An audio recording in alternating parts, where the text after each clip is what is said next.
Chilakaluripet news. మున్సిపాలిటీలో విలీన గ్రామమైన గణపవరం గ్రామ సమగ్ర అభివృద్ధిపై తాను ప్రత్యేక దృష్టి సారిస్తానని, సమస్యల సత్వర పరిష్కారానికి తన వంతు కృషి చేస్తానని వైఎస్ఆర్ కాంగ్రెస్ పార్టీ చిలకలూరిపేట నియోజకవర్గ సమన్వయకర్త మల్లెల రాజేష్ నాయుడు గారు పేర్కొన్నారు.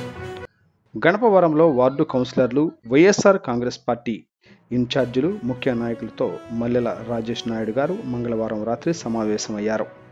ఈ సందర్భంగా సుదీర్ఘంగా జరిగిన ఈ సమావేశంలో ప్రస్తుతం గ్రామంలో నెలకొన్న సమస్యలు, రాజకీయ అంశాలపై చర్చ జరిగింది.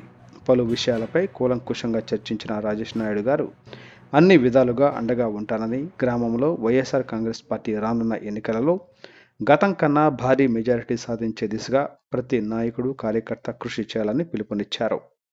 ఈ సందర్భంగా గ్రామానికి విచ్చేసిన రాజేష్ నాయుడు గారిని పార్టీ సీనియర్ నాయకులు కెల్లంపల్లి సుందర్రావు, కౌన్సిలర్లు తులం సుధాకర్, వలేటి వెంకటేశ్వరరావు, పిల్లి సాగర్, షేక్ ఆదం వలి, కాటా వెంకటేశ్వర్లు, గ్రామ పార్టీ అధ్యక్షులు కాట్రు రమేష్ తదితరులు సత్కరించి శుభాకాంక్షలు తెలిపారు. ఈ సమావేశంలో వైఎస్ఆర్ కాంగ్రెస్ పార్టీ నాయకులు నాగయ్య, శంకర్ రెడ్డి, సుబ్రహ్మణ్యం, బొప్పూడి రామారావు, వెంకన్న, రాజు, గాలి బుచ్చయ్య, మస్తాన్ వలి తదితరులు పాల్గొన్నారు.